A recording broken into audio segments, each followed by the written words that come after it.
ಒಂದು ಚಿಕ್ಕ ಹಳ್ಳಿಯಲ್ಲಿ ರವಿ ಮತ್ತು ರಮ್ಯಾ ಎಂಬ ಇಬ್ಬರು ಬಡವರು ಬದುಕುತ್ತಿದ್ದರು. ರವಿ ಒಬ್ಬ ಕೂಲಿ ಕೆಲಸಗಾರ. ದಿನವಿಡೀ ಹೊಲದಲ್ಲಿ ಕೆಲಸ ಮಾಡಿ ಸ್ವಲ್ಪ ಹಣ ಸಂಪಾದಿಸುತ್ತಿದ್ದ. ರಮ್ಯಾ ಮನೆ ಮನೆಗೆ ಹೋಗಿ ಕೆಲಸ ಮಾಡಿ ತನ್ನ ಕುಟುಂಬವನ್ನು ನೋಡಿಕೊಳ್ಳುತ್ತಿದ್ದಳು. ಇಬ್ಬರು ತುಂಬ ಬಡವರು. ಒಂದು ದಿನ ಅವರಿಬ್ಬರು ದೇವಸ್ಥಾನದಲ್ಲಿ ಭೇಟಿಯಾದರು. ಮಾತು ಶುರುವಾಯಿತು. ಸ್ನೇಹ ಪ್ರೀತಿಯಾಯಿತು. ಅವರ ಹತ್ತಿರ ದೊಡ್ಡ ಮನೆ, ಹಣ ಯಾವುದೂ ಇರಲಿಲ್ಲ. ಆದರೆ ಒಬ್ಬರಿಗೊಬ್ಬರು ತುಂಬ ಪ್ರೀತಿಯಿಂದ ಬದುಕಬೇಕೆಂಬ ಆಸೆ ಇತ್ತು.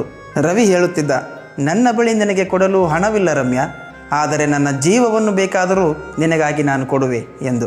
ನಿನ್ನ ಹಣ ನನಗೆ ಬೇಕಾಗಿಲ್ಲ, ನಿನ್ನ ಪ್ರೀತಿಯೊಂದಿದ್ದರೆ ಸಾಕು ಎಂದು ಹೇಳುತ್ತಿದ್ದಳು ರಮ್ಯಾ. ದಿನ ಕಳೆಯುತ್ತಿದ್ದಂತೆಯೇ ಅವರ ಪ್ರೀತಿ ಗಾಢವಾಗತೊಡಗಿತು. ಆದರೆ ಒಂದು ದಿನ ರಮ್ಯಾ ಗಂಭೀರವಾದ ಅನಾರೋಗ್ಯಕ್ಕೆ ಒಳಗಾದಳು. ಚಿಕಿತ್ಸೆಗಾಗಿ ತುಂಬ ಹಣ ಬೇಕಾಯಿತು. ರವಿ ಎಲ್ಲೆಲ್ಲೋ ಕೂಡಿಸಿಟ್ಟಿದ್ದ ಹಣವನ್ನೆಲ್ಲ ಸುರಿದ. ಆದರೆ ಅದು ಸಾಕಾಗಲಿಲ್ಲ.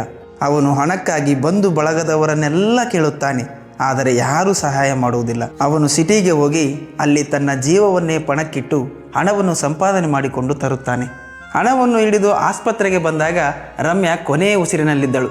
ಅವಳು ಇವನ ಕೈ ಹಿಡಿದು, ಆಹಾ, ನೀನು ಬಂದೆಯಲ್ಲ, ನನಗಿನ್ಯಾವ ಭಯವಿಲ್ಲ, ನನಗೇನೂ ಆಗುವುದಿಲ್ಲ ಎಂದು ತನ್ನ ಕಣ್ಣುಗಳನ್ನು ಮುಚ್ಚಿ ಕೊನೆಯ ಉಸಿರೆಳೆದಳು.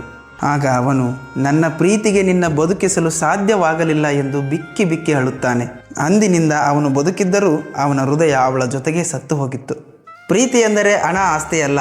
ನಿಜವಾದ ಪ್ರೀತಿ ಕೆಲವೊಮ್ಮೆ ಬಡತನದಲ್ಲೇ ಹುಟ್ಟುತ್ತದೆ, ಆದರೆ ಅದು ತುಂಬ ಅಮೂಲ್ಯವಾಗಿರುತ್ತದೆ. ಧನ್ಯವಾದಗಳು ಸ್ನೇಹಿತರೆ.